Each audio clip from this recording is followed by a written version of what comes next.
Just over 20 years ago, member states of the United Nations signed a convention against transnational organized crime. It's also known as the Palermo Convention. And the purpose of the Palermo Convention is to promote cooperation to prevent and combat organized crime more effectively. This was a huge step forward in terms of developing a common legal framework to fight crime, indeed a vision to fight organized crime globally. After all, a transnational problem like organized crime needs a multilateral solution. However, in the past 2 decades, despite the Palermo Convention, organized crime has changed beyond recognition, growing exponentially across the world. We live in an interconnected world. What happens in one place on our planet can have an impact on us all. Over the past 30 years, globalization has created many opportunities and great wealth. But some of the biggest winners have been criminal groups.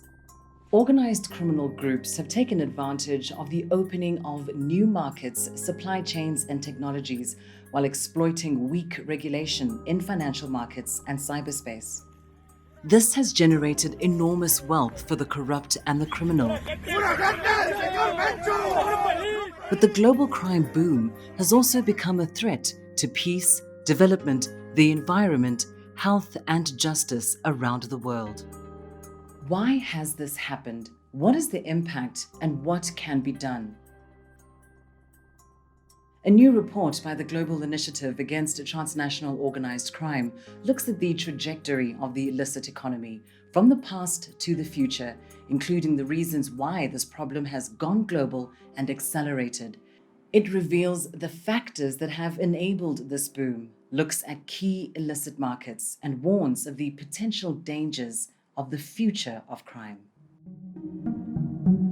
So, what factors have enabled organized crime to flourish?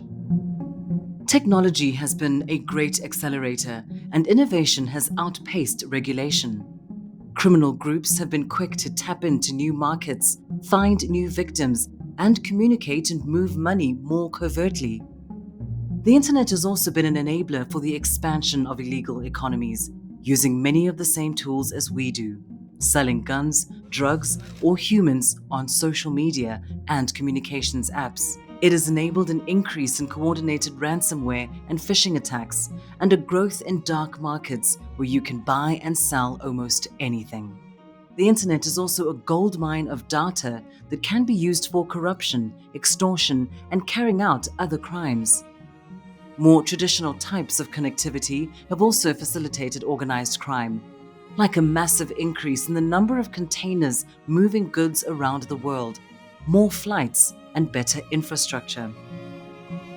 Organized crime is destroying our ecosystem and profiting from it. Illegal logging is cutting out the lungs of our planet, and illicit fishing is emptying our oceans. The poaching of protected species is throwing delicate ecosystems out of balance. Unregulated mining and illegal drug cultivation are destroying forests, polluting water supplies, and depleting finite resources that belong to us all. Demography and mobility are also major drivers of organized crime. As more people move into cities, many municipalities are unable to provide public services and public security. This is leading to the growth of slums, where criminal groups are stepping in to provide their own kind of governance, protection, and services. Because of wars, poverty, and climate change, there are millions of desperate people on the move. Building fences and walls merely creates greater incentives for smugglers to get around these barriers. Inequality is also a major factor. The rich have become richer, leaving the rest of the world behind. Opportunities for legal work have been decreasing. This has played into the hands of criminal economies, which exploit the vulnerable. The problem of inequality is compounded by bank secrecy, tax havens, and cryptocurrencies that enable money to be moved and saved in an opaque way. This deprives states of badly needed revenue and makes it easy for criminals and their corrupt accomplices to hide their wealth. Conflict zones are fertile areas for illicit markets like smuggling weapons, oil, drugs, and natural resources. Conflict also incubates protection economies for the delivery of humanitarian assistance and creates a new pool of displaced people who often become victims of human trafficking or clients for smugglers. In both the violent urban centers and the fragile post-conflict environments, criminals often become power brokers, using the bullet and the bribe to gain influence and impunity. Even democratic processes in more stable parts of the world are under threat from organized crime. Election campaigns are expensive. Money buys power. Corruption and the infiltration of criminal agendas into democratic systems can be corrosive to the rule of law. All of these factors are linked, and all of them are exploited by crime. And it is a vicious circle. Transnational organized crime scours the world looking for vulnerability, and where it finds it, makes that vulnerability worse, fueling yet more crime. As a result, transnational organized crime is both a driver and a profiteer of many of the ills affecting our planet. Let us look at 5 markets that have had extraordinary growth in the past 20 years. Human exploitation, environmental crime, drugs, cybercrime, and illicit goods. The exploitation of people is one of the most horrendous crimes. It is estimated that around 40 million people, mostly women and children, are victims of human trafficking, exploited for forced labor or sex. To put that in perspective, that's roughly the same as the population of London, New York, Paris, and Moscow combined. The internet has been a game changer for sexual exploitation. Criminals and consumers can operate anonymously, while children are at more risk than ever before.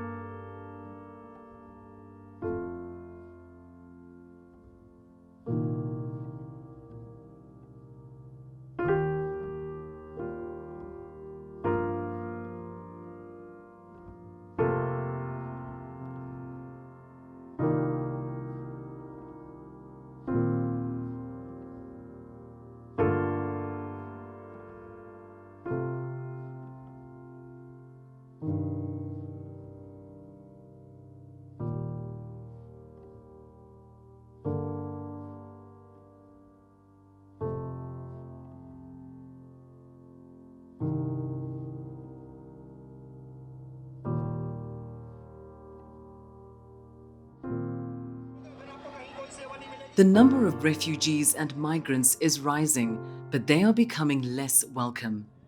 In 1990, there were 15 border walls. Today, there are 70.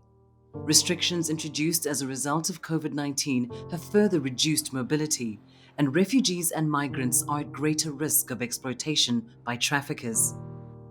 If push factors like war, poverty, demography, and climate change are not addressed, the smuggling of migrants and human exploitation will continue to rise.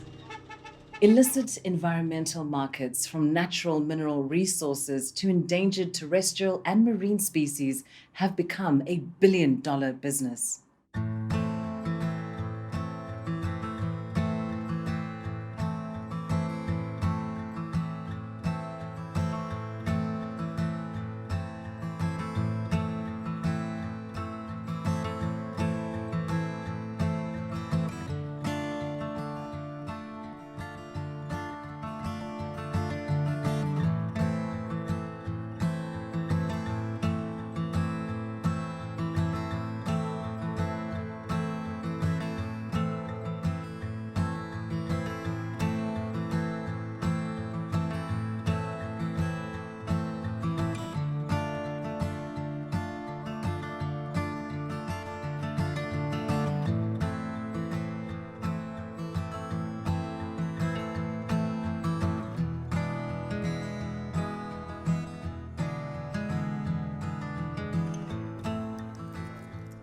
The illegal wildlife trade has soared, driven by social media and e-commerce platforms. The tech industry has also increased demand for precious metals needed to produce computers and mobile phones. But these markets have a high environmental cost, driving deforestation, pushing species to extinction, and generating huge amounts of toxic e-waste that is often dumped illegally. Over the past 20 years, it has become clear that international efforts to control drugs have failed. Heroin and cocaine production has hit record levels, while new psychoactive substances and opioids have wreaked havoc on communities across the world.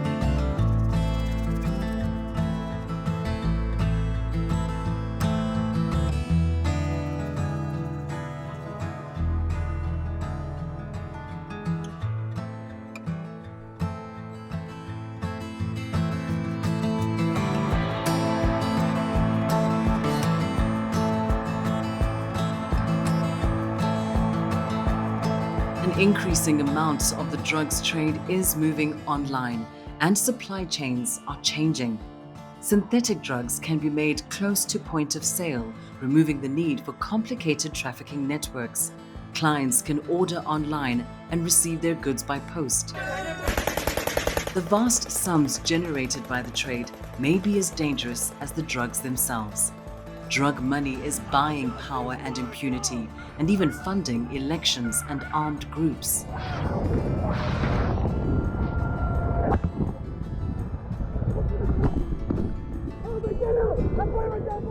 In response, many states have declared war on drugs, but this usually leads to militarization, human rights abuses, and an escalation of violence. In the past 10 years, opinions and laws have started to change, leading to the legalization of cannabis and broader debates about drug control policies. But efforts have fallen far short of what's required. Cybercrime is one of the fastest growing illicit markets. Online commerce has provided enormous opportunity for fraud, identity theft, and cyber extortion.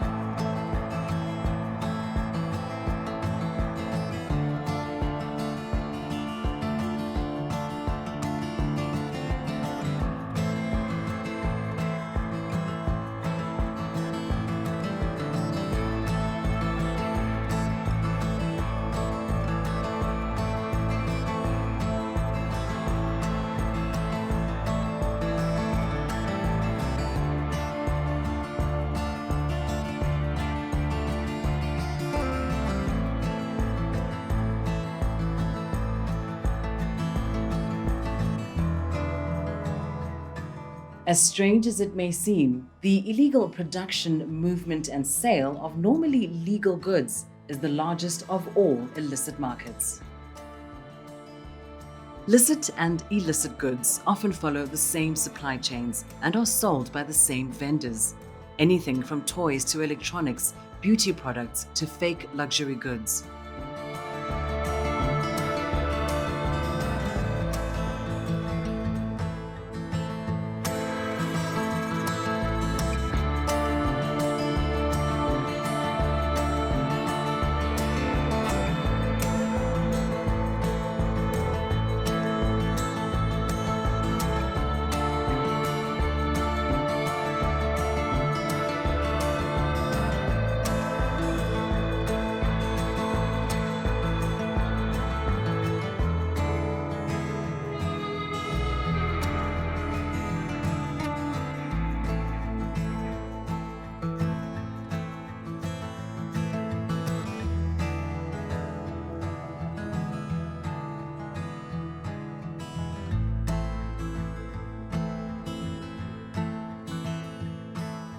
One of the most cynical and dangerous product lines is counterfeit medicines, which the World Health Organization estimates may be responsible for more than 1 million deaths a year. The COVID-19 pandemic has created huge opportunities for fake vaccines and medical products. These markets are not just in the underworld. They have grown in response to demand from consumers, people like you and I. And they couldn't operate without accomplices in the upper worlds of politics, finance, law enforcement, and business. And therefore, we have a shared responsibility to put the global illicit economy into recession. It's in our self-interest. Otherwise, we will pay the price for unsustainable development. Yet, at the moment, there is no global strategy to fight transnational organized crime. And this issue, which is so central to good governance, to sustainable development, as well as to peace and security, is still on the margins of the international agenda. And this really needs to change. You might be thinking, there are so many other challenges at the moment, like the pandemic itself, climate change, illiberal democracy, migration and conflict. Is organized crime really a priority? The answer is yes, it is, because it affects all of these other major crises that we face. There will be no sustainable development, good governance, managed migration, or lasting peace if we cannot control illicit markets and organized crime. As big as the problem of organized crime and illicit markets is, we should not be fatalistic. There are things that can and must be done. Our report lays out 3 structural requirements, 3 priority issues, and 3 fundamental prerequisites that will be needed if we are to have a real impact in containing illicit markets. The 3 structural requirements needed to frame our response are: first, a global strategy that has high-level political buy-in and a comprehensive approach. Second, more and better information, a regularly updated evidence base on which responses can be designed and implemented. And third, and importantly, a commitment and a means to bring the voices of people most affected by organized crime into policy settings at national, at regional, and international level, so that their protection is front and center of our response. While all illicit markets are damaging, we see 3 issues that require urgent and a priority response. First, human life should be at the center of our efforts to fight organized crime. And that means focusing on reducing the violence associated with crime, as well as the violence associated with responses. Secondly, preventing species and biodiversity loss by ensuring that crime fighting is at the heart of environmental protection. We need to call out the criminals and corporations who are profiting from the plunder of our planet, increase consumer awareness, and reduce the incentives for being drawn into these markets. Third, we need an open dialogue on drug policy. The debate needs a reset to address the issue from the perspective of health and development, as well as from law enforcement. Finally, as our report has shown, there are several structural issues that are enabling criminal groups and illicit markets. And unless these are addressed, we are unlikely to see an effective response. Since the internet and social media are enablers for illicit markets, stronger regulation is necessary for preventing the abuse of open platforms and open societies. As organized crime is motivated by profit, governments and the private sector need to cut off opportunities to move dark money globally and anonymously. And this means closing down the tax havens and secrecy jurisdictions and improving beneficial ownership and corporate registration. Finally, it has become increasingly obvious that corruption is a global lubricant for crime. Governments, civil society, and the media need to shine the light of truth on dirty links between business, politics, and criminal elites. And efforts to fight organized crime and corruption should be joined up in ways that they have not been done before. And none of these things are per se new. These are, however, the building blocks of a global strategy to combat transnational organized crime. This is a huge challenge, but it's an urgent and a necessary one, and we are not doing now what needs to be done.